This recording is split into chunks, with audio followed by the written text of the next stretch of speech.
Para esas pocas personas que todavía no te sigan en Instagram, ¿quién es Pedro Vivar? Bueno, pues soy una persona muy curiosa, una persona que trata de aprender. A veces creemos que aprender es una cosa que no tiene ningún tipo de fin, pero es que creo que es lo que nos mejora la vida. En el momento que te veas del lado de la mayoría es momento de pararte a reflexionar. No sé si os pasa ahora mismo que hay como corrientes de personas que están como promoviendo el emprendimiento, pero sin emprender. No, es como, he leído mucho de emprendimiento, pero yo no tengo ninguna empresa.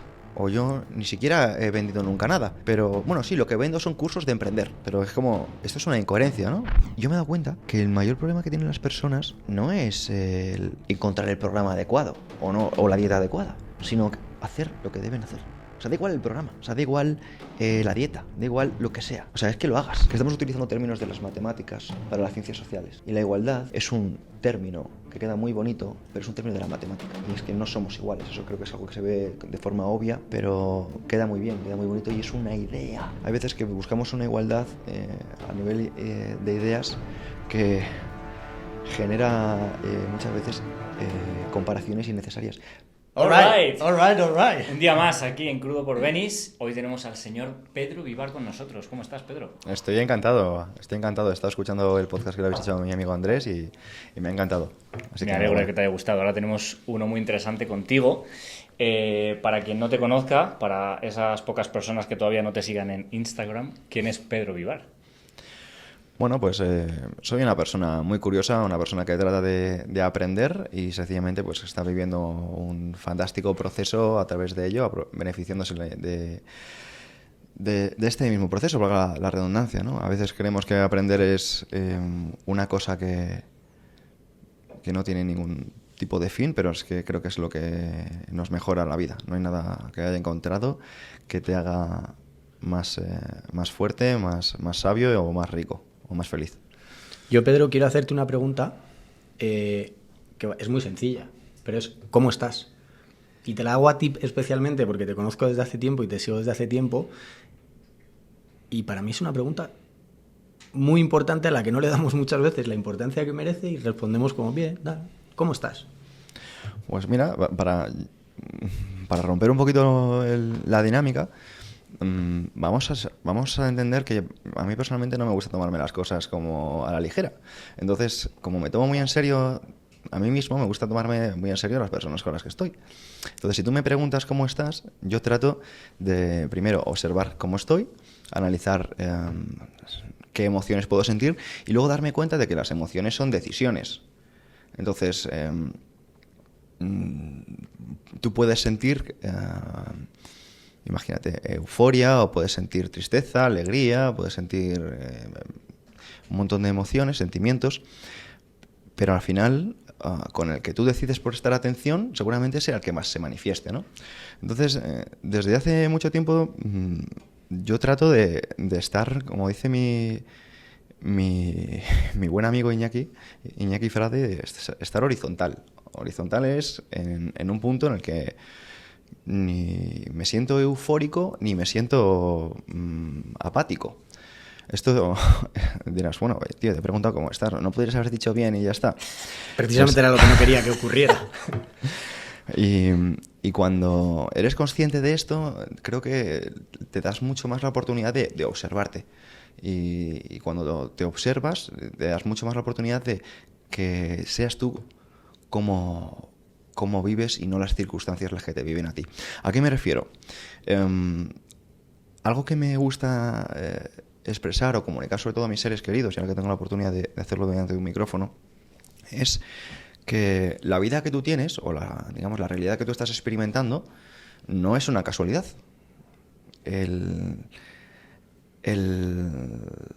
La realidad que tú experimentas, cómo crees que las personas te miran, cómo crees que las personas te tratan, o incluso si consideras que la vida está siendo buena o mala contigo, esto es una cuestión de perspectiva.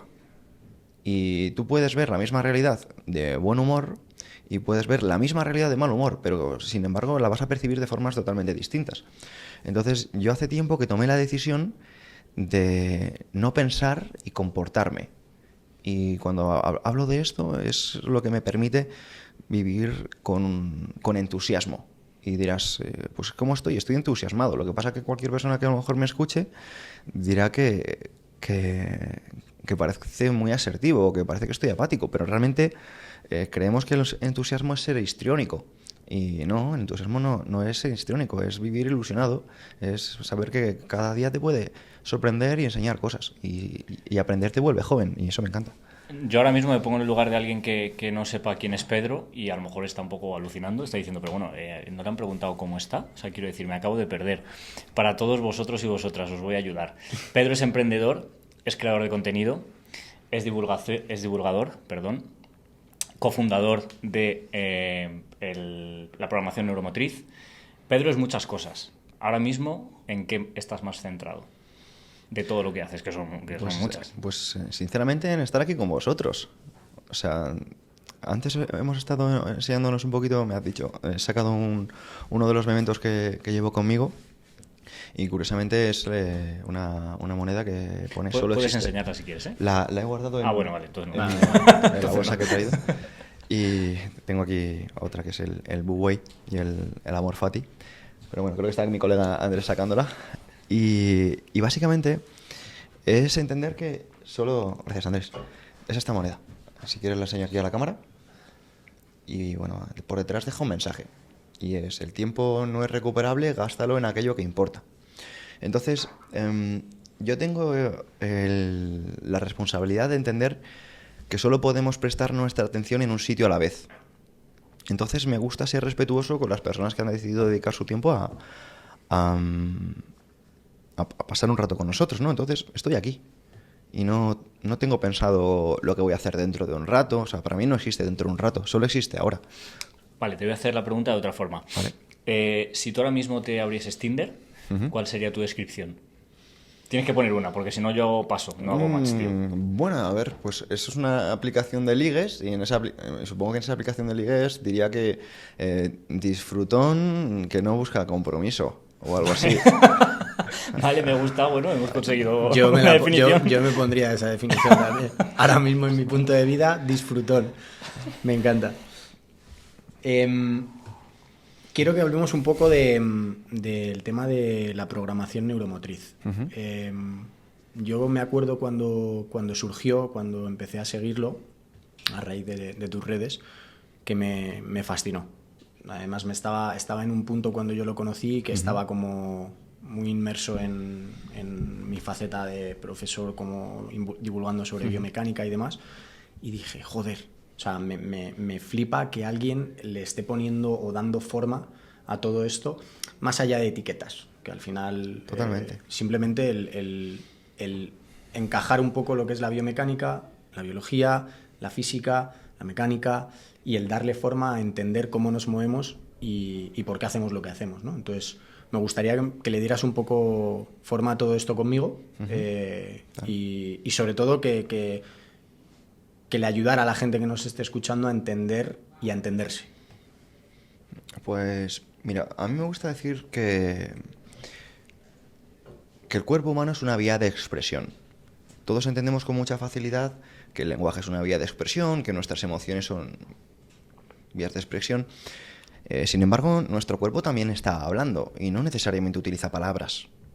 Entonces, quiero señalar una diferencia muy clara entre el lenguaje no verbal y lo que es, por ejemplo, la biomecánica comportamental.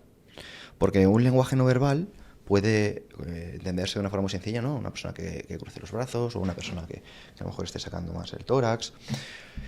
Pero para expresar un poquito lo que es una cadena comportamental, debemos entender que cuando nacemos somos una cifosis.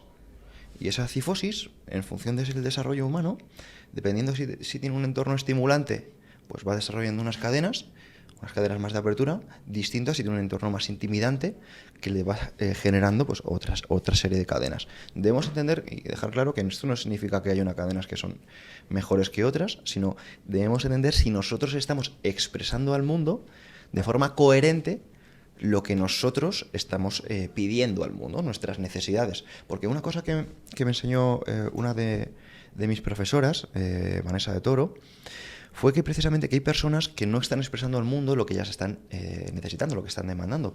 Personas que a lo mejor, digamos, tienen una postura más de apertura, una posición, digamos, de expansión, pero, y esto es una postura que, si os dais cuenta, es como, voy echado para adelante, ¿verdad? Aquí estoy diciendo, oye, quiero una medalla, y estoy en la acción, estoy sacando el plexo solar. Pero a lo mejor esas personas están haciendo eso porque para sobrevivir y desarrollarse en ese entorno, esa postura ha sido necesaria. Sin embargo, realmente puede ser que esa persona en su potencial tenga otra cadena, una cadena a lo mejor que va más en relación con el cierre, y lo que esté buscando esa persona, si os fijáis ahora mismo, ¿qué es? No es una medalla, es un abrazo.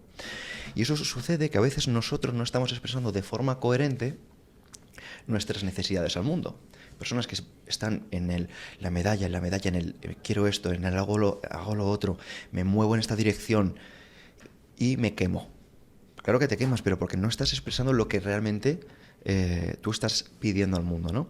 Entonces, nosotros lo que hacemos, evidentemente, no solo dar forma a la relación que tiene a nivel de psique con el cuerpo, ¿no? Con el soma, sino también debemos entender que, por ejemplo, las ciencias del deporte ahora mismo, por suerte, cada vez están abriendo más. Y digo ciencias del deporte, aunque para mí realmente son pseudociencias, porque estamos viendo que yo haga una cosa es distinto a que lo hagas tú, a que lo hagas tú, o que lo haga una persona que nos esté escuchando, ¿no? O sea, una misma acción puede tener resultados distintos dependiendo de la persona, ¿no? No debemos de creernos tan rigurosos y tan científicos, sino realmente a abrir la posición o la ventana o la puerta al menos, o la puerta, quiero decir, a que podamos estar equivocados, que no somos tan científicos, sino que estamos en ese camino de aprendizaje, ¿no? A mí no me gusta el dogma. Y a partir de aquí entender que digamos, las corrientes de entrenamiento se han enfocado mucho en la parte más superficial, digamos, en la parte más estética. Y esto está muy bien, a todos nos gusta la estética, pero debemos entender que todos los problemas que tenemos muchas veces de dolores de espalda, incluso muchas mujeres incluso tienen problemas de suelo pélvico, personas incluso que se les duermen las manos. Esto no es porque haya venido el duende mágico del dolor de espalda o el duende mágico del problema de suelo pélvico. Esto es precisamente porque hay una desconexión muy grave en cuanto a lo que es la musculatura profunda.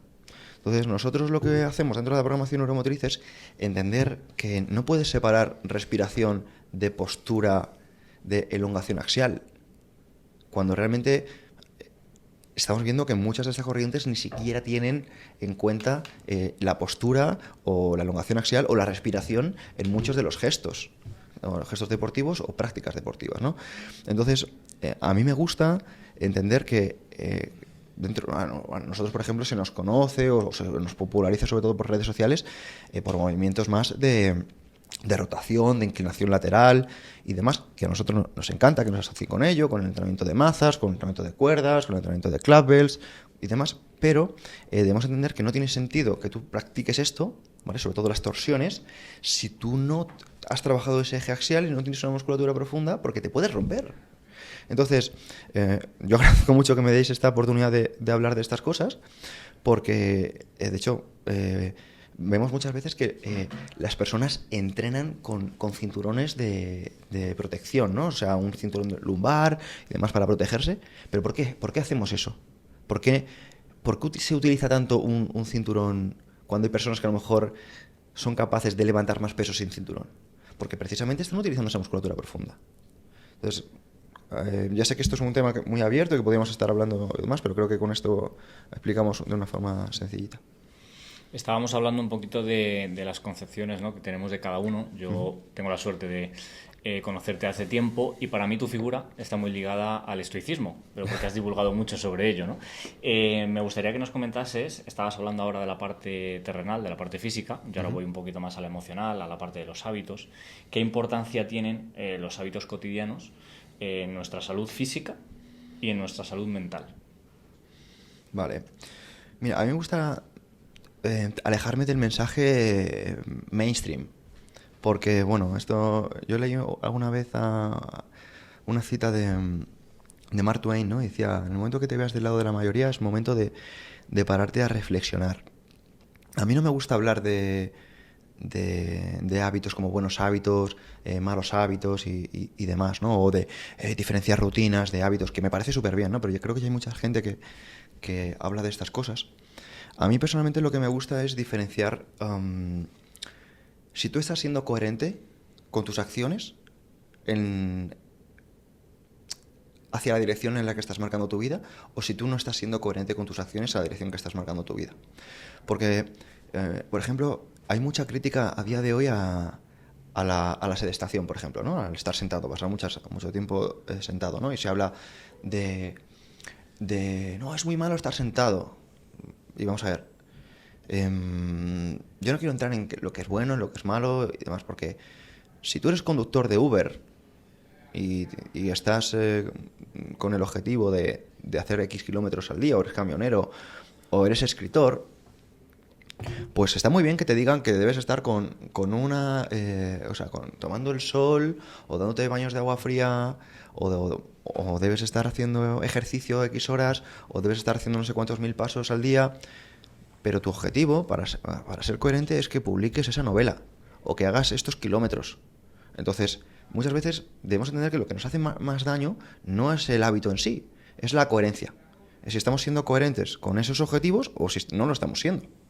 Entonces, una vez que hacemos esta introducción, ya podemos estar hablando si nuestros hábitos nos están acercando o no a estos objetivos, y ya podemos darnos cuenta si nosotros incluso estamos siendo los dueños de estos hábitos, o realmente estamos tomando estos hábitos porque ha sido una corriente de la sociedad, o ha sido por una moda. Porque no sé si os pasa ahora mismo que hay como corrientes de personas que están como promoviendo el emprendimiento, pero sin emprender. No, es como, he leído mucho de emprendimiento, pero yo no tengo ninguna empresa, o yo ni siquiera he vendido nunca nada. Pero, bueno, sí, lo que vendo son cursos de emprender. Pero es como, esto es una incoherencia, ¿no? Es como no entiendo. Sí, o que has emprendido, ¿no? Un canal de YouTube. Ya, y ya, sí, vale. Pues enséñame a cómo abrir un canal de YouTube. Pero hablar de emprender es bastante más extenso, ¿no? Totalmente. Entonces, a mí me gusta explicar, de hecho, bueno, en mi último libro, precisamente desarrollo la tesis del origen de la incoherencia. ¿Y por qué existe la incoherencia? Porque es frecuente encontrarse a personas que dicen que para ellas lo más importante es la salud, pero se pasan 12 horas al día trabajando y no entrenan. O personas que dicen que para ellas no hay nada mejor que vivir cerca de la naturaleza, pero viven en un sitio que está a 500 kilómetros de una montaña o de una playa. Y dices, bueno, ¿no sería más fácil que a lo mejor trabajaras en algo que a lo mejor ganaras menos, pero estuvieras más cerca de esos tipos de espacios, o trabajando un trabajo que fuese en relación a todo esto? Y todo esto, bueno, si me dais la voz, tiene un origen. Y es un origen que es muy curioso.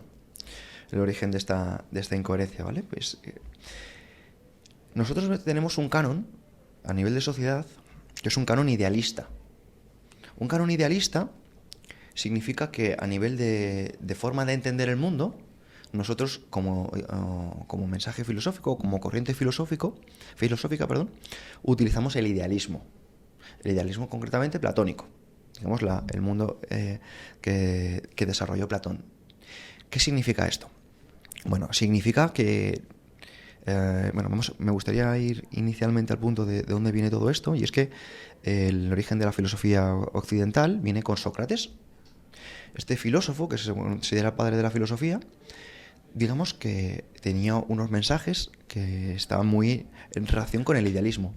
Pero algo que hacía Sócrates era vivir conforme a esas ideas. Sócrates se caracterizaba por cumplir esas ideas, pero sin embargo Platón era una persona que entendía las ideas y las copiaba, pero luego no las implementaba. Sócrates, por ejemplo, hablaba de la importancia de alejarse de la política, y en cambio vimos cómo Platón le daba mucha importancia a este tema. Y esto tiene un origen que es muy curioso, porque está en el mito de Prometeo, con el que voy a introducir a otro discípulo de Platón, que ha sido, yo ahora os preguntaré si lo conocéis, que es uno de los padres del materialismo filosófico. por el cual pues hay una filosofía que nosotros no estamos utilizando que es el origen de esta incoherencia. Bueno, pues el mito de Prometeo debemos entender que, según el Protágoras, según lo que cuenta Platón, al inicio de la creación de las criaturas, de todos los seres vivos, sucedió que los dioses, Zeus, encargó a Prometeo que repartieran todas las habilidades y todas las formas de la piel, el pelo, las uñas, las garras, los dientes, la protección, o sea, la velocidad, patas largas, cuellos largos, a todos los seres vivos para que estuvieran protegidos y no estuvieran indefensos, ¿vale? Para poder vivir y sobrevivir. Bueno, ¿qué ocurre? Pues que Prometeo lo que hizo, estaba ocupado, y lo que hizo fue delegarlo en su hermano Epimeteo. Epimeteo significa el que piensa después. Prometeo es el que piensa antes, Epimeteo el que piensa después. Y se puso Epimeteo a repartir todas estas habilidades, y cuando llegó al ser humano no dejó ninguna. ¿Qué significa esto? Pues que el ser humano se quedó desválido. No tenía ninguna capacidad para defenderse de otros. Entonces, ¿qué sucedió aquí? Pues que Prometeo dijo, bueno, me toca intervenir a mí, y robó el fuego de los dioses, de la fragua de Festo, para dárselo a los seres humanos, enseñarle a usarlo y que no estuvieran desvalidos. ¿Qué pasó? Que Zeus vio que esto era un delito, no se puede robar a los dioses, y castigó a Prometeo, pero ahí no viene el tema, sino que Zeus dijo, ostras, los seres humanos van a morir, voy a echarles un cable, y les dio la capacidad de gobernar. Y hasta aquí el mensaje de Platón, porque Platón interpretó que la capacidad de gobernar es la política. Pero lo que sucede es que otro discípulo de Sócrates lo que dijo, no, lo que han legado los dioses no es la política, es el autogobierno, es la razón. Y es de donde viene el materialismo filosófico, que es la filosofía cínica, que es de donde Antístenes, que es la persona que no sé si lo conocíais, no, era un discípulo de Sócrates, que es el padre del cinismo, cogió no las ideas de Sócrates, no le importaban tanto las ideas, le importaba la forma de vivir, le importaba que Sócrates era coherente, que decía las cosas como pensaba, que no buscaba caer bien, que cuestionaba las cosas, que trataba de vivir con frugalidad, que no decía una cosa y pensaba de otra forma, o sentía otra y actuaba de forma distinta, sino que era una persona coherente, distinto a Platón. Y lo que sí conoceréis seguramente sean discípulos de Antístenes. Discípulos de Antístenes, el más famoso es Diógenes de Sinope. Tampoco lo conozco. Diógenes el cínico. Bueno, pues este tipo es maravilloso, porque era un tipo que a mí hay una anécdota que me gusta mucho. Y bueno, voy a contar un par de anécdotas voy a contar 3 anécdotas de Diógenes, ¿vale? Así no me enrollo demasiado y me quedo contento, porque es un tipo del que yo hablaría sin parar. Bueno, pues en una ocasión es un tipo que vivía sin nada. Quería demostrar a las personas que eran autosuficientes, que eran autárquicas. Diógenes junto a Antístenes, uno de los padres de la encratella, el dominio de sí mismo, el poder de uno mismo. Y quería demostrar que no necesitaba nada. Entonces, en una ocasión, él tenía, me acuerdo, un bastón, un báculo, una manta y un cuenco. Y en una ocasión vio un niño bebiendo con un cuenco. Y vio que bebía con las manos. Y él dijo, ¿yo qué hago con un cuenco? Entonces lo que hizo fue tirar su propio cuenco, porque se dio cuenta de que el niño estaba bebiendo con sus propias manos. En plan, se dio cuenta de que no necesitaba tanto. En otra ocasión, un ministro del emperador, Aristipo, le dijo, ay, Diógenes, si adularas un poco al emperador no tendrías que comer lentejas. Y le dijo, si tú aprendieras a comer lentejas no tendrías que adular al emperador.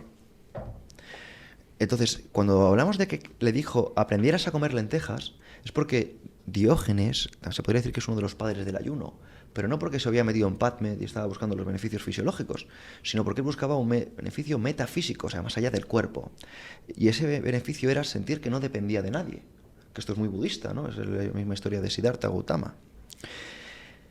Y una de mis historias favoritas es que este tipo, en una ocasión, Corinto se encontró con un rico que acababa de ganar una fortuna. Y llegó este rico y le dijo a Diógenes: hoy me siento muy generoso y te traigo una bolsa de monedas.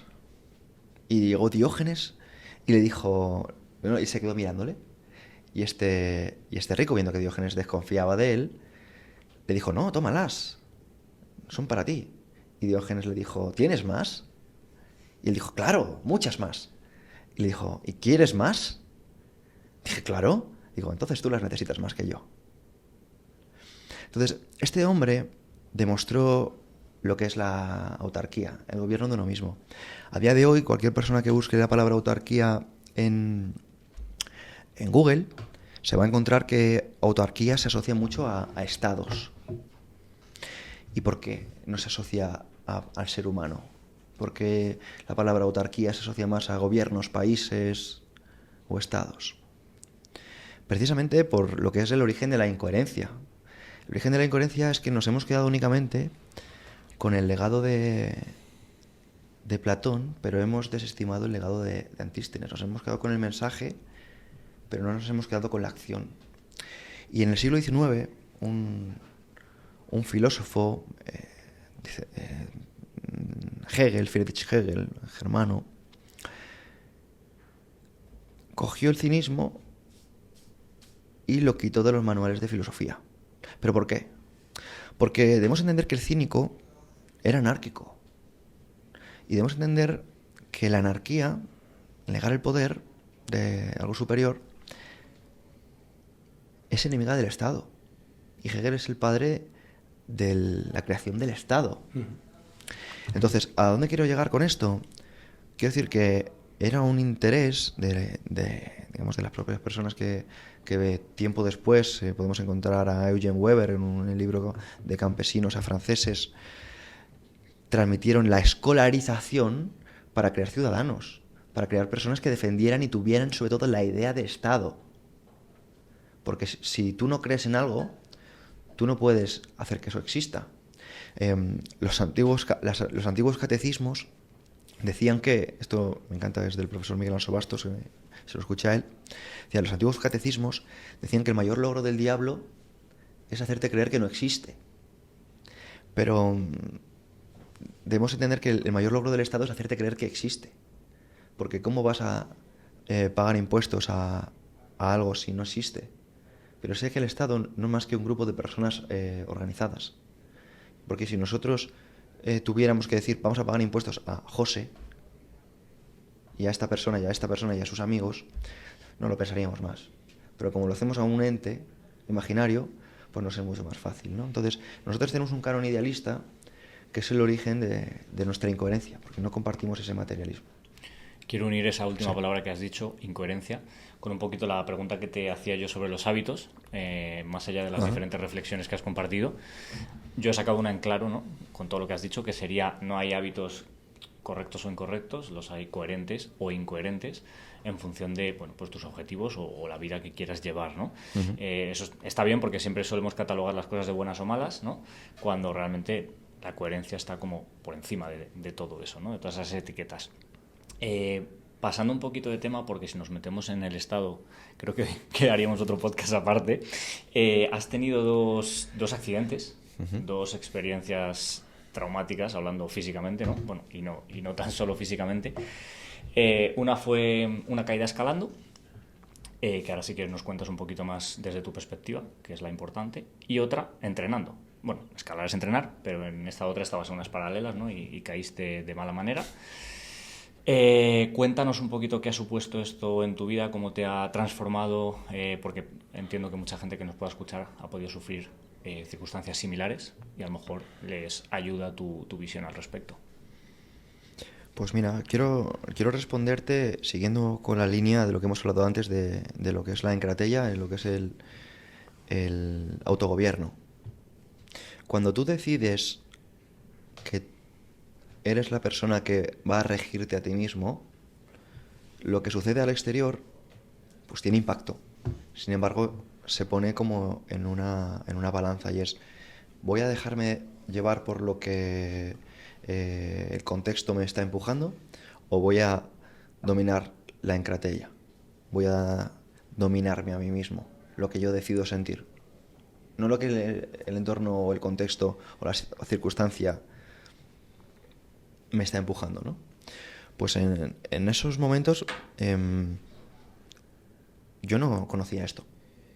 Entonces sufría mucho porque me sentía muy mal, ¿no? Tenía, por un lado, dolor físico, por otro lado, dolor emocional, porque el accidente a raíz del entrenamiento, como hemos dicho antes, en una exhibición, pues me caí y me rompí la uretra, me supuso cambiar mi identidad.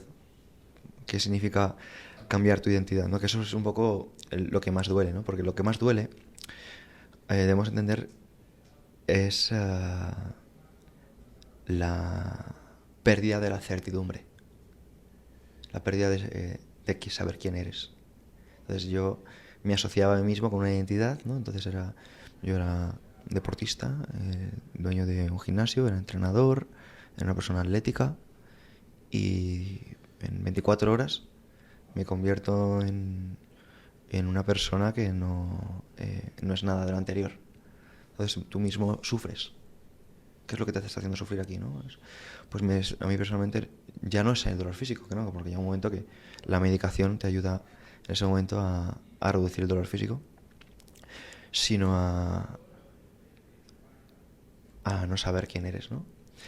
Y en ese momento, pues estos aprendizajes que adquieres, ¿no? Gracias a la filosofía, gracias a personas que han sufrido experiencias parecidas o de alguna manera, tanto a nivel físico como circunstancial de relaciones, enfermedades o cualquier tipo de vicisitud,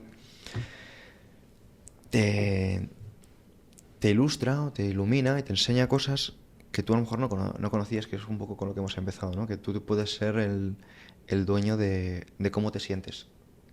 Y que ahora mismo todo esto suena como muy fácil, ¿no? Y como incluso muy sencillo, pero que a lo mejor es como cualquier otra cosa, ¿no? Requiere entrenamiento. O sea, no creo que diga nada extraño si a cualquier persona que esté escuchando esto le digo que si nunca ha hecho 30 flexiones,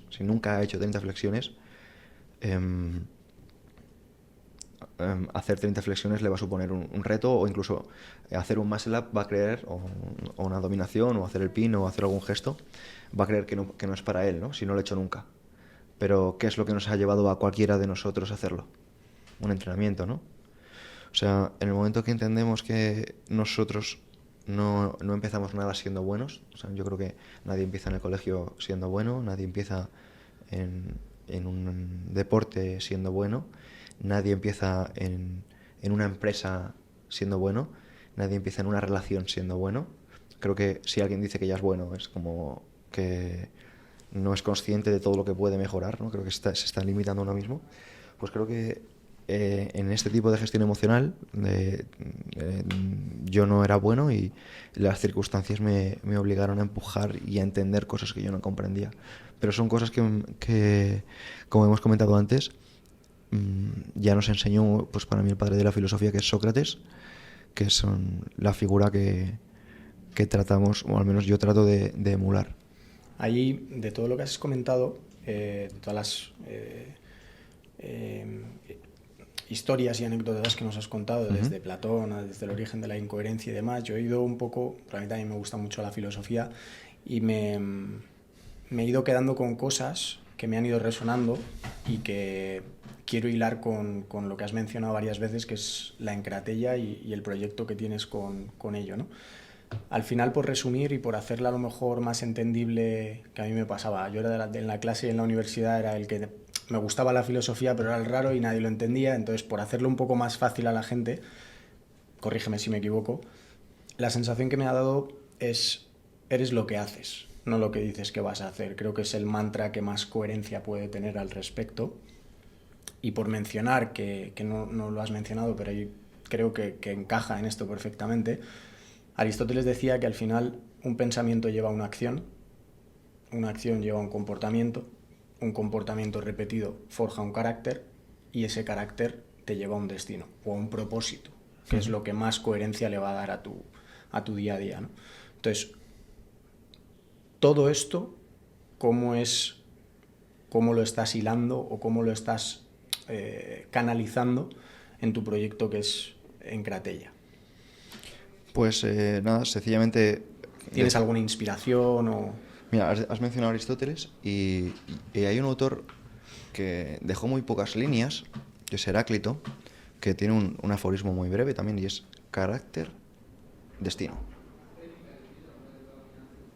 Y es justo lo que acabas de decir, pero de una forma aún más resumida. Y la encratella, precisamente, es una vía muy resumida, porque Antístenes no buscaba largos textos o largos mensajes para implementar. Hacía como decía Confucio, ¿no? Si sabes lo que debes hacer y no lo haces, estás peor que antes, ¿no? Entonces es sencillamente tener unos principios que seguir y actuar, ¿no? Entonces, a través de todo este trabajo de investigación que me ha llevado pues, a escribir el libro del arte de la coherencia, he analizado ya no el pensamiento de los estoicos, porque los estoicos sí que pasaron a la historia, porque pese a que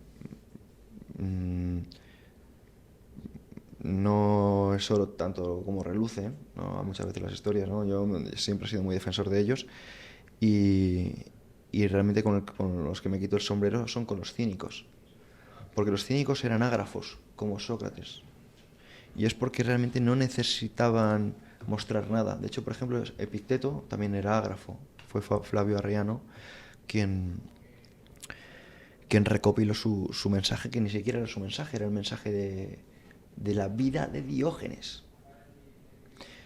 Y en cambio, también sí que admiro mucho al emperador Marco Aurelio, porque Meditaciones precisamente es para sí mismo. Es un libro que era su propio diario y lo escribía para sí mismo, ¿no?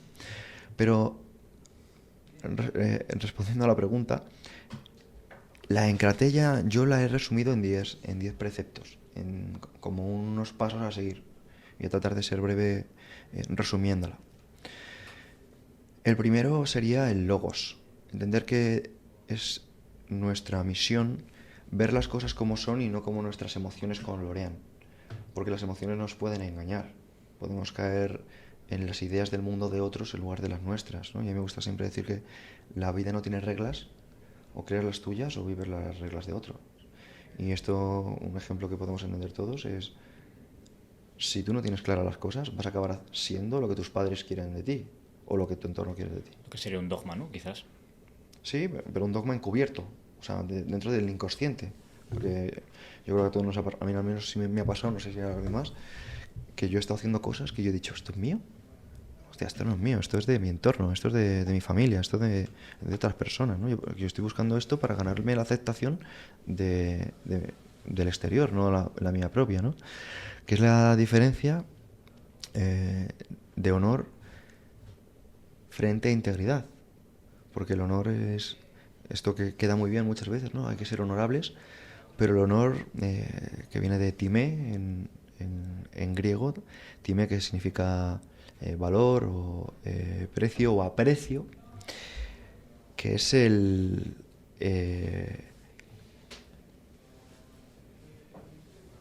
la perspectiva desde el exterior.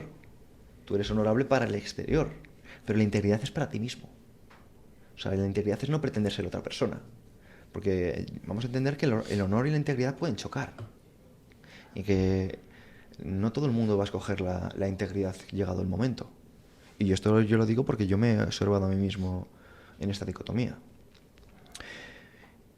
Volviendo al tema del logos, de ver las cosas como son, a mí me gusta poner el ejemplo de lo que decía el emperador Marco Aurelio, de cuando vayas a beber el mejor vino, recuerda que son uvas fermentadas pisadas. Cuando te pongas la toga púrpura, que era la toga del emperador, la que todo el mundo deseaba, decía, recuerda que no es más que lana de oveja teñida con sangre de crustáceo. Cuando comas el mejor bistec, recuerda que es carne muerta. Es como algo contrario al marketing, ¿no? Justo. Realmente el marketing te envuelve en una experiencia, pero que eso ir contra eso, es reducirlo a la esencia, a lo que realmente es y punto. Estaría guapo ver un anuncio del nuevo iPhone 16 que ponga recuerda que es solo un teléfono. Sería espectacular y probablemente de nada. Y lo patrocina Pedro. No, pero es básicamente aterrizable a eso, o sea, es totalmente así. Sí, hombre, y cuando estás pagando por una copa en un sitio 25 pavos, dices, hostia, estoy pagando por una copa 25 pavos y seguramente sea garrafón. O sea, me están tratando como un ignorante o sea, que un cínico precisamente es el que dice que el emperador está desnudo. Un cínico es el que dice, no te rías de mí. ¿Entiendes? Pero cuando vivimos en el idealismo, esas cosas las vemos como muy frecuentes, como muy normales, ¿no? Pagamos con facilidad una copa de 25, ¿entendemos? Pagamos cosas porque ¿qué compramos realmente? Ideas. Porque el dinero, ¿qué es? ¿Cuánto valen las cosas? Lo que nosotros queramos, es una idea. Mira, Henry Ford solía decir que si la gente fuera consciente de cómo funciona realmente el sistema económico, habría una revolución antes de mañana por la mañana. ¿Por qué? Un ejemplo muy sencillo, ¿no? Vilfredo Pareto decía que el 80% de las tierras de Italia la tenían el 20% de los ricos. Pero, de los ciudadanos. El mundo, más del 90% de la riqueza lo tienen menos del 5% del planeta, ¿no? Entonces, en el momento que tú eres consciente de esto, pero de verdad, eres consciente de verdad, eres consciente de que de la noche a la mañana tú, si te pones de acuerdo con una megafonía lo suficientemente grande, que gracias al cielo la tenemos con los redes sociales e internet, se puede acabar el sistema económico de la noche a la mañana. Porque todo el que tiene dinero lo puede perder así, de la noche a la mañana. Por eso hay tanta adoctrinamiento. Porque si no, las personas serían conscientes de que podría haber una revolución antes de mañana por la mañana. No sé si me explico. 100% de acuerdo. Estoy de acuerdo. Sobre todo ahí yo lo identifico mucho con el sistema, ¿no? Que no plantees o no cuestiones ciertas cosas, ¿no? Que vayas bajo esos dogmas y no lo cuestiones. Cualquier cosa que se salga de eso lo censuran. Ahora hablas de las redes, ¿no? Como un altavoz, pero es un altavoz también muy fácilmente manipulable. De hecho, vemos lo que quieren que veamos, incluso ya en las redes sociales. Entonces yo lo hilo mucho por la parte del sistema, eso que dices. Claro, y volviendo, disculpad, al tema de la encratella, os voy a tratar de resumir. Mira, voy a decir las 10 de forma rápida. Perdona, Pedro, para quien no tenga ni idea, realmente, ¿en qué se basa tu proyecto? Y si quieres, resumimos eso que comentas. Mira, yo lo que trato de expresar es que las personas han perdido el gobierno de sí mismas. Trato de expresar que estamos en guerra.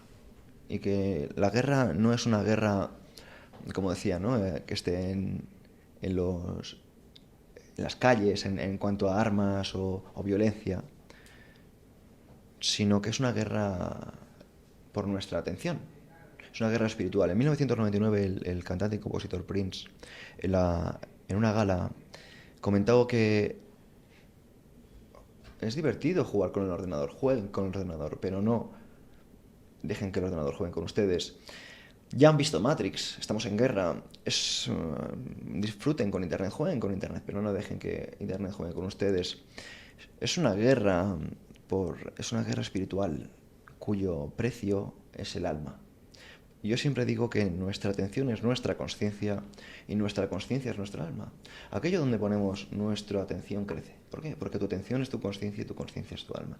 Si tú pones atención cuando miras algo, no estás mirando, estás observando. Si tú prestas atención cuando oyes a alguien, no estás oyendo, estás escuchando. Y si tú prestas atención cuando tocas algo, no estás tocando, estás sintiendo. ¿Por qué? Porque le estás prestando atención, porque tu atención es tu consciencia y tu consciencia es tu alma. Entonces, ¿por qué el tema de la encratella? Porque la encratella devuelve el poder de sí mismas a las personas. Entonces, el primer paso es ver las cosas como son, el logos, entender que todo sigue un orden universal y que no es suerte, es causa y efecto, es el resumen. El número 2 es entender que debes aprender a morir, es memento mori. Michel de Montaigne decía que si no aprendemos a morir, viviremos siendo un esclavo. ¿Y a qué me refiero con esto? Debemos entender que ahora mismo la psicología cada vez tiene más peso de cara a expresar que realmente no existe los miedos como tal, porque todos los miedos son lo mismo. El miedo a la pobreza, el miedo al abandono no es más que miedo a la muerte. Pero que si tú eres capaz de trascender estos miedos, Si tú eres capaz de trascender el miedo a la muerte, te vuelves libre, te vuelves peligroso. Antiguamente, sobre todo me gusta citar al emperador Marco Aurelio porque en la peste antonina te encontrabas a cadáveres en las aceras, en las calles. A día de hoy se supone que hemos visto una pandemia mundial y yo no he visto ningún cadáver en las aceras. ¿Por qué? Porque no está bien visto que se vea la muerte, no está muy bien visto que se sepa sobre la muerte de forma real. Porque si se ve sobre la muerte y meditas sobre la muerte, lo mismo no empiezas a hacer las cosas que estás haciendo, empiezas a cambiar las cosas que haces. Te vuelves peligroso. Porque quien aprende a morir ha dejado de ser un esclavo. Vives sin miedo, ¿no? Vives conscientemente, ¿no? Porque una cosa es, a mí me gusta decir que el miedo a la muerte no, debemos entender, un ejemplo que me gusta poner, ¿vale? O sea, tú no es que no sientas ese miedo, ¿no? Sino significa que no te paralizas por ese miedo. Porque yo, por ejemplo, yo tengo miedo muchas veces, tengo muchos miedos. Sin embargo, por ejemplo, antes yo bajaba la cabeza. Y ahora digo, da igual, si voy a acabar, o sea, ¿no os ha pasado alguna vez que vais conduciendo y en el momento menos pensado se os ha cruzado alguien y casi morís? O que vais paseando la bici, tú por ejemplo, que pasas más tiempo en la bici que sentado, dices, ostras, es que casi muero. Entonces yo pienso, en lugar de vivir con ese casi muero, yo pienso, hostias, es que estoy vivo de casualidad. O sea, es que yo no veo la vida como, no, yo vivo la vida como hostias, es que no estoy muerto. No sé si me explico. Sí. Entonces, cuando entiendes e integras eso, ya no bajas la cabeza. Yo soy una persona que me he pasado la mayoría de mi vida actuando como un cobarde, o sea, dejándome llevar por mis miedos, posponiendo, pero porque no tenía la muerte integrada. Y ahora mismo integrar estas cosas, esta meditación, pues me ha vuelto una persona más serena, menos excitable, porque realmente integro esa sensación. Me ha pasado completamente de que a mí me atropellaron con la bici y no sé si habrás sentido algo parecido o no, o si habrá algún punto de conexión con los accidentes que tú has tenido, pero sí, le ha dado la vuelta a la moneda, ahora que la veo, y precisamente ahora cuando voy en bici o cuando voy en coche o cuando simplemente entro en un estado de flow en el que estoy conmigo mismo, me doy cuenta de que digo, si es que estoy vivo de casualidad. O sea, eso me lo repito muchas veces. Y antes era como verlo desde el otro lado, ¿no? O sea, que me identifico mucho con eso también. Yo quiero seguir hablando de este tema de Encratella, principalmente porque es tu último proyecto, ¿no? Lo has, ahora si quieres lo seguimos definiendo, pero lo has materializado, por así decirlo, en un diario, un cuaderno, vaya. Cuéntanos un poquito sobre esto. ¿Qué pretendes con ello de cara a las personas? Pues mira, Alex, lo que yo me he encontrado, yo tengo un proyecto que se llama Diario Estoico desde hace 5 años, que es un proyecto de divulgación, bueno, tengo vídeos, artículos, una serie de cositas. Y yo me he dado cuenta que el mayor problema que tienen las personas, y esto se extrapola también en el mundo del entrenamiento, no es encontrar el programa adecuado o la dieta adecuada, sino hacer lo que deben hacer. O sea, da igual el programa, o sea, da igual la dieta, da igual lo que sea. O sea, es que lo hagas. Entonces, una cosa que me he encontrado es que hay personas que se dejan llevar mucho por la emoción. ¿Por la emoción a qué me refiero? Pues, ay, me apetece esto, no caen en el marketing. ¿Entiendes? Es como muy fácil de manipular. Y precisamente lo que me he encontrado es que es porque no son dueñas de sí mismas. Es el exterior el que les domina a esas personas, ¿no? Y yo he creado este diario que es un medio para llegar a la encratella, al dominio de uno mismo, ¿no? Entonces, aparte de los ejercicios del diario, pues hay 10 vídeos en los que explico mira, el primero es el logos, el segundo es el memento mori, el tercero es el arete, el cuarto es la cartería, el 5 es askesis, el 6 es la nadeia, el séptimo la parresia, el octavo euteleia, el noveno el prosoche y el décimo la fronesis. Son 10 pasos para alcanzar la autarquía, para alcanzar el gobierno de ti mismo, para que no sea el exterior quien marque tu vida, sino que sea una vida de dentro a fuera, pero no una vida de fuera a dentro. Con respecto a lo que comentas, porque yo, por ejemplo, todos estos conceptos que estás hablando no los conocía, ¿vale? Imagino que la mayoría de la gente que nos está escuchando tampoco, Sí. pero sí que estoy más familiarizado con los conceptos, por ejemplo, de supraconciencia Sí. y de ego. Entonces, realmente, lo que estás comentando se asemejaría a conectar con tu supraconciencia y hacer que cada vez menos, en la medida de lo posible, el ego te domine. Mira, has abierto una ventana muy curiosa porque hace poco estaba con mi amigo Dani y el tipo me decía, es que esto a veces pienso que lo hago desde el ego. Y yo digo, ¿y qué pasa? Eclesiastés 1:2, todo es vanidad. Entonces, lo que a mí me gusta decir es que en el momento que eliminas la opinión, como decía el emperador Marco Aurelio, suprime la opinión, suprimirás el semiarido, suprime el semiarido, suprimirás la herida. Libro 4, meditación 7. Entonces, en el momento que tú ya te quitas la perspectiva del ego como algo malo, el ego es bueno y malo, la supraconciencia es buena y mala. ¿Entiendes? Pero yo prefiero no limitarme por un concepto, porque esto es tuyo o te lo han puesto desde fuera. Entonces, a mí me encanta una filosofía que es el taoísmo. Es una filosofía un referente bueno, pues comparto con muchos de mis amigos. Lo expresaba de una forma muy sencilla, que es Bruce Lee. Ni sé como el agua. Tienen el no camino como camino y la no limitación como limitación. ¿Qué significa esto? Que yo no quiero caer en estas cosas de no el ego, porque eso impediría, o no impediría, incluso haría que lo hiciese, pero yo sintiéndome mal. Y yo no quiero sentirme mal. Y sentirme bien depende de mí. Entonces trato de generar un contexto que hace que me sienta bien. A día de hoy vivimos con palabras que muchas veces limitan el bienestar de las personas o limitan que ellas se expresen como quisieran. Son palabras que hacen que las personas sean mal vistas. Me viene a la mente la palabra insolidario, que es como insolidario. O sea, ¿qué significa esto? La palabra narcisista. Y ahora está muy de moda, sobre todo en el ámbito de las relaciones, la responsabilidad afectiva. Y es como, no, responsabilízate tú de ti mismo.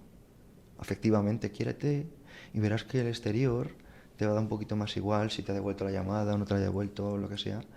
Porque creo que las personas no se dominan a sí mismas, no han alcanzado la autarquía. Ahora que estás hablando de temas de conversación mainstream, por así decirlo, Sí. hay uno también que es el tema de la masculinidad, de qué es ser masculino realmente, qué es para ti la masculinidad. Te pongo en contexto, Pedro. Venga. Ser hombre, escuché esto el otro día, por eso quiero... Ser hombre es un conjunto de sesgos, roles o expectativas estereotipadas de lo que un hombre debe o se supone o se presupone debe ser por el mero hecho de nacer hombre. ¿Qué opinión te merece esto? Porque te lo digo no por nada, sino por permitirme el lujo de poder discutir dentro de lo que es el ámbito de la palabra, porque yo no tengo claro en la sociedad en la que vivimos actualmente qué es ser hombre. A ver, a mí me gusta que abráis estos melones, o estas ventanas o puertas, porque debemos entender que podemos estar siendo prisioneros de nuestras palabras, ¿no? Precisamente por este motivo, figuras como Sócrates o Epicteto, o precisamente Antístenes, eran ágrafas, no escribían. Y nosotros ahora estamos siendo muchas veces limitados por ellas, ¿no? Por las palabras, por el lenguaje. ¿Sabéis que la lengua castellana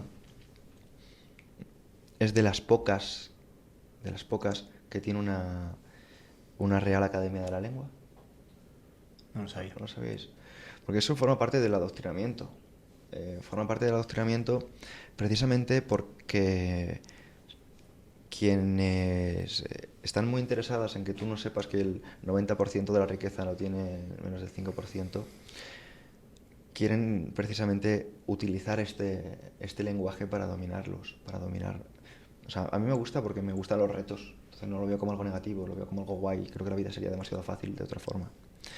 Entonces, nosotros, por ejemplo, en la Real Academia utiliza la palabra amor como la búsqueda para completarse a uno mismo. Entonces, a mí me parece que eso es una acepción muy lejana de lo que yo entiendo por ello. Pero el problema no es lo que yo entienda, el problema es que se busque un denominador común para un concepto que cada uno deberíamos tener el propio, de la misma manera que lo que es el propósito o el sentido de la vida. O el éxito. O el éxito. Entonces, en el momento que se busca en una plataforma, en un diccionario, algo que está vivo, estás buscando algo muerto para vivir. Lo que es, desde mi perspectiva y como una opinión más, un error. Entonces a mí me gusta entender que las cosas están vivas y que las cosas van cambiando, porque como os he dicho antes, no me gusta la filosofía taoísta, y entender que todo es cambio, ¿no? Eso también de Heráclito. Y entonces no me gusta el concepto, no me gusta caer en el dogma, porque antes, esto pues también lo desarrollo en el libro, ¿no?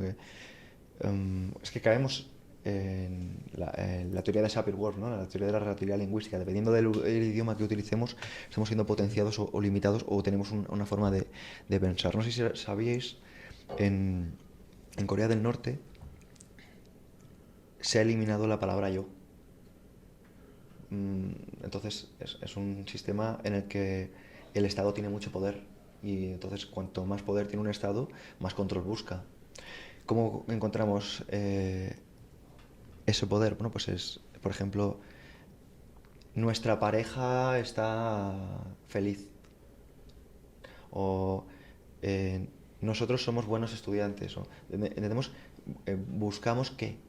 Buscamos alejar la encratella, buscamos eliminar el poder del individuo. Ahora se habla mucho del colectivo, y yo personalmente estoy en contra del colectivo, porque eres colectivo en un solo rasgo, pero en todo lo demás no. Y de lo que sí que tenemos todos en común es la inteligencia. Somos hermanos no de sangre o semilla, sino de inteligencia. Y eso es un poco el mensaje con el que yo me quedo. Entonces, ¿qué es un hombre? Pues sinceramente no es una cosa que yo me haya parado a reflexionar, ¿no? Debería a lo mejor buscar esa acepción en mi repertorio, pero sí que me resuena mucho el concepto taoísta de cómo se entiende a nivel energético esa masculinidad, ¿no? Pongamos que se podría decir que la energía masculina es la que busca, la que estabiliza, o que la que tiene estabilidad, y la energía femenina la que es capaz de desestabilizar. Se podría decir que la energía masculina es el calor y la energía femenina es más el frío. Se podría decir que uno es el día y otro es la noche. Y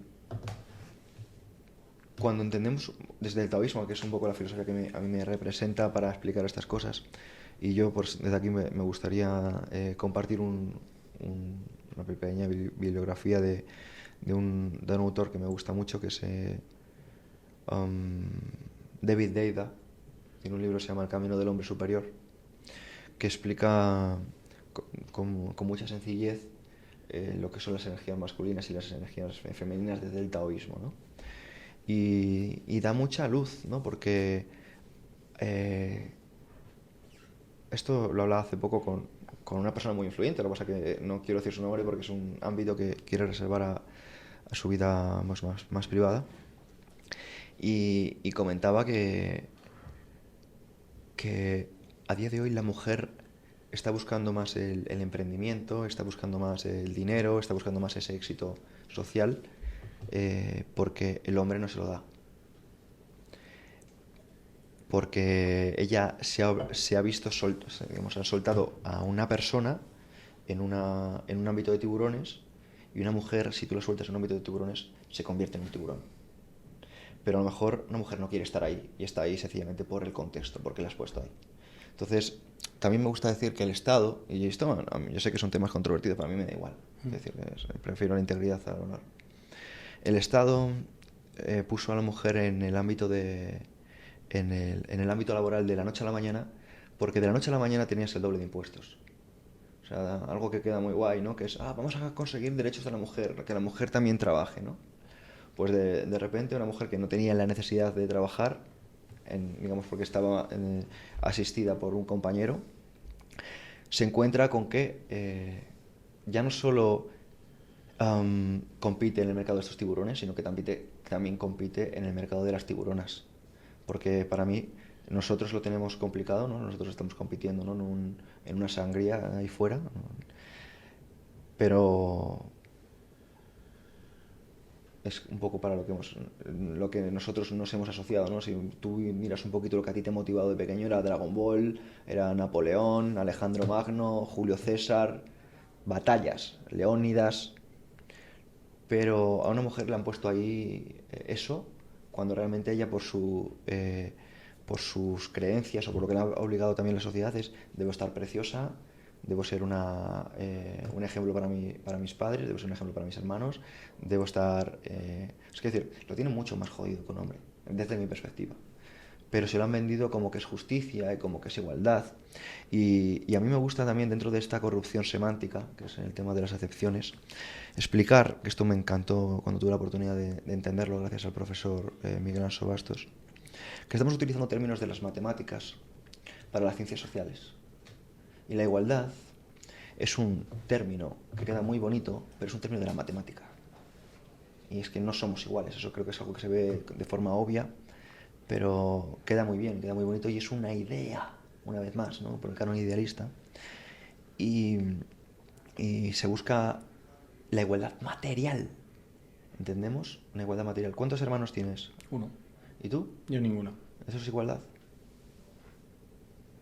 Entonces, a mí hay veces que buscamos una igualdad a nivel de ideas que genera muchas veces comparaciones innecesarias. Pero quiero explicar esto precisamente por cómo nació la estadística. La estadística, no sé si analizamos el nombre, viene de Estado. El Estado crea la estadística porque es la mejor manera que tiene de intervenir, porque acaba con la igualdad. Ahora tenemos un debate, ¿no? Y no sé si lo estáis viendo. Antes, por ejemplo, se perseguía acabar con la pobreza. Ahora buscamos la igualdad. ¿Y esto por qué es? Porque lo que interesa es la intervención. Y algo que a mí personalmente me hace mucha gracia es que ahora se busca acabar con los ricos en lugar de acabar con los pobres. Y yo digo que tontería, que soplapollez. O sea, no tendría mucho más sentido acabar con los pobres en lugar de querer acabar con los ricos. Quiero decir, vivimos en el momento de mayor abundancia de la historia, pero lo único que estamos generando es envidia. ¿Pero por qué? Por el idealismo y por los intereses de la estadística en hacer comparaciones de cosas que no necesitan comparación. Hubo un ministro en Singapur, esto también estoy citando al profesor Miguel Anso Bastos, que quería acabar con las estadísticas comparativas, porque lo único que generaban era discordia, problemas y revueltas. Si nosotros nos ponemos ahora mismo a compararnos, vamos a empezar a llevarnos mal. Pero si nosotros lo que hacemos es fijarnos en lo bueno que tienes tú, y yo no quiero compararme contigo, sencillamente observar lo bueno que tienes, no querer igualarte, me voy a dar cuenta de todo el potencial que puedo hacer en mi ámbito. No querer, como se nos ha llevado siempre desde niños, querer igualar las asignaturas que no tenía tan buenas para tener ese equilibrio, ¿no? Esa media, que a mí me gusta decir que genera mediocridad. Pero bueno, es un tema que podría desarrollar demasiado. ¿Hay algo que quieras, por cerrar un poquito antes de ir a las preguntas finales, algo que quieras compartir sobre tu proyecto en Cretella para la gente que nos está escuchando? Pues mira, que se basa en algo que a mí me encanta, que es las actividades satélicas. Para mí, cuando yo comienzo un proyecto, para mí el fin es hacerlo. ¿Y qué significa que el fin es hacerlo? Que yo no estoy pensando en el resultado que yo voy a tener, el resultado material, sino realmente en que hacerlo ya me está convirtiendo en la persona que yo quiero ser, me está ayudando a ser más coherente. Entonces lo que quiero compartir con esto es que las personas, independientemente del proyecto que hagan, no se fijen tanto en el resultado que van a tener con el mismo, sino que traten de fijarse en si les está acercando a la persona que ellos quieren ser, sencillamente por hacerlo. Mira, me encanta lo que estás diciendo porque me recuerda una conversación que tuve con Pablo hace poco en la que hablábamos un poquito sobre las perspectivas que teníamos de este podcast, ¿vale? Y compartíamos que más allá de lo que creciese o no creciese el podcast, que merecía la pena hacerlo por sentarnos a hablar con personas interesantes, aprender de ellas y al final compartir, ¿no? Con gente que, en nuestra opinión, está aportando a la sociedad. Y es lo que tú estás diciendo. Hazlo por el proceso en sí mismo y por lo que te convierte el hacerlo, ¿no? No sé qué opináis vosotros de esto que acabo de decir, pero... Totalmente la oportunidad de, al final, yo ya lo he hablado muchas veces en el podcast, la gestión de las expectativas, donde sea. Yo qué sé, por ejemplo, yo en 10 días voy a estar en Los Ángeles compitiendo. Sí, tengo unas expectativas de qué quiero conseguir, pero solo el hecho de estar en Los Ángeles ya es un privilegio. Eso es. Entonces, no es limitar mis expectativas ni ponerle un cordón a lo que quiero conseguir, sino simplemente tener la humildad suficiente de valorar pues lo que puedo llegar a conseguir, básicamente. No moverte solo por el resultado esperado, básicamente, ¿no? ¿Cuándo está disponible no sé si llamarlo diario, cuaderno? Pues mira, tenemos todas las plazas cubiertas, así que no está disponible, pero bueno, gracias por preguntar. Entonces no se va a poder comprar nunca. Como programa no, pero el diario suelto sí. Y ahí, por ejemplo, el diario sí que tendrá todas las explicaciones de cómo usarlo y demás, que eso sí que lo pueden conseguir en diariostoico.com. Perfecto. Fantástico. Vamos con las preguntas finales. ¿Empiezas tú como antes? Sí, vamos a intentar... Es que lo que te voy a preguntar, podrías resumirlo. No, digo que podrías sacar un montón de trozos de todo lo que hemos comentado, pero un consejo vital. Pues mira, hazte responsable de tu vibra. Me mola. Uh-huh. ¿Y profesional? Pues profesional, da más de lo que recibas. Muy bien, me gusta. Una persona en general que nos recomiendes, que podamos seguir su trabajo y nos aporte. Pues mira, yo tengo aquí a dos de mis referentes. Tengo por aquí a mi amigo Andrés, que es un referente en mi forma de pensar. Es una de las personas que más admiro. Es un tipo que para mí es un cínico. Es un tipo que no busca llamar la atención. Tiene por delante la integridad antes que el honor. Y eso es una persona muy honorable, ¿no? Y luego tenemos un tipo que es un tipo que para mí personalmente yo le admiro un montón, porque tiene un desarrollo personal que para mí es sublime. Yo me encuentro con muchas personas que hablan de éxito, ¿no? De facturar, de no sé qué, pero les ves y no tienen brillo, no tienen ilusión, no tienen energía y les falta chispa, ¿entiendes? Y a lo mejor han hecho, imagínate, un lanzamiento, 3 millones de euros, 11 millones de euros. Sí, pero estás fofo. Estás fofo, no tienes energía, no te brillan los ojos, no tienes energía, ¿entiendes? Se te ve que vas buscando algo y no sabes qué. Entonces, no me ilusiona, ¿no? En cambio, tengo personas así. Ahora que tengo a mi amigo Miguel Camarena, tú le ves y está siempre de buen humor. O sea, yo este tipo le he testado para decir, no me lo creo. No me creo que este tipo sea así de verdad. Y ha pasado todas las pruebas. Mi imagen mental de Miguel es esta. O sea, siempre le veo sonriendo. Es como... Igual que la expresión normal de alguien sería esta, la de Miguel es... Y me encanta, o sea, se transmite. Sí, está a otro nivel. O sea, que la persona con la que nos conectarías, que de hecho ya he hablado con él antes de ello, es con Miguel, ¿no? Yo a Miguel creo que podríais sacar muchísimo de él. Es un genio, es un tipo que es brutal. Solo por aclarar, cuando ha dicho fofo, no se refería a un fucking con panza, que ahora está muy de moda tergiversarlo todo. Se refería, entiendo, a algo blandurrio o algo así. Sí, o sea, sin la gente apático, sin chicha. O sea, no va tanto. O sea, es como. Va a nivel de coherencia. Exacto. Porque cuando alguien tiene coherencia, te lo transmite con Sí. su energía, con su piel, con su ilusión. Total. Pasa que hemos saltado a la última pregunta, ¿vale? Que era a la qué persona nos podías traer al podcast, ¿vale? Ahora dinos a una persona en general Sí. que podamos seguir su trabajo o contenido o lo que sea y que nos aporte a todos. No que tenga que venir aquí. Vale, pues mira, a mí me gusta... Buah, soy una persona muy afortunada porque es que me vienen tantas personas, pero que sea fácil de llegar a él a nivel de ver su trabajo. Pues mira, por ejemplo, Jesús Huerta Soto es una persona que dice las cosas independientemente de lo que vayas a pensar de él. Es un tipo que ahora mismo, si yo te digo por ejemplo, que el salario mínimo suena muy bien, o que el estado de bienestar suena muy bien, o que el progresismo suena muy bien, o que las pensiones suenan muy bien, pero que tienen como trampa, ¿verdad? Pues ese tipo lo llevaba diciendo en los años 80 dando clases. Es uno de los fundadores del Instituto Juan de Mariana. Jesús Huerta Soto es una persona que es capaz de hacerte entender que el anarquismo no es algo malo.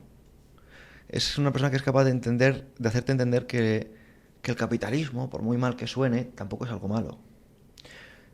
Y que precisamente que el Estado es un ente corruptor. Esto aparece en la Biblia, Lucas 4:6.